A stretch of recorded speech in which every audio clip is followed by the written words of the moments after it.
ఏంది ఎన్యూమరేషన్ అనేది ఎవడో కూడా పంట పొలాలకు వచ్చి చేసే కార్యక్రమం జరగదు. అసలు ఎన్యూమరేషన్ అంటే ఏమిటో తెలుసా? చంద్రబాబు నాయుడు గారిని అడగాలి ఫస్ట్ ఈ పాయింట్. అసలు ఎన్యూమరేషన్ అనేది పంట పొలాలకు ఎందుకు రావాలా, ఎందుకు చెయ్యాలా అనేది ఒకసారి గమనించండి.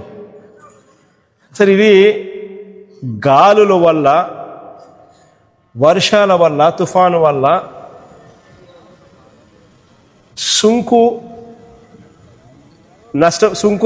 సుంకు విరిగిపోయిన ధాన్యం ఎన్యూమరేషన్ చేసేటప్పుడు ఏ అధికారి అయినా కూడా ఫస్ట్ పొలంలో అడుగు పెట్టాలి.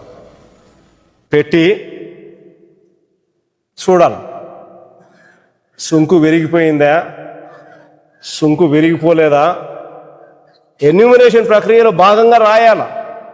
ఎందుకంటే సుంకు విరిగిపోతే తర్వాత ఇది పాలు పోసుకునే పరిస్థితి ఉండదు. తర్వాత జర్మినేషన్ ప్రాసెస్ ఆగిపోతుంది.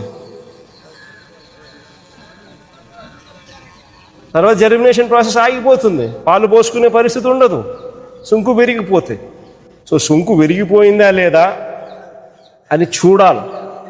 పొలంలోకి వచ్చి దిగి చూడాలి ఎన్యూమరేషన్ చేసేవాడు. ఇది చూడకుండా, ఇది చెయ్యకుండా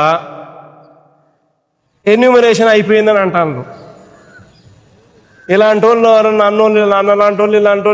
ఇలాంటి వాళ్ళు ఎవరైనా కూడా ఎన్యూమరేషన్ మాది జరగలేదు, మా దగ్గరికి ఎవడు రాలేదు అని అంటే వెటకారం చేసి మాట్లాడుతున్నారు వాళ్ళను. ఎన్యూమరేషన్ మాత్రం జరగదు. ఇంత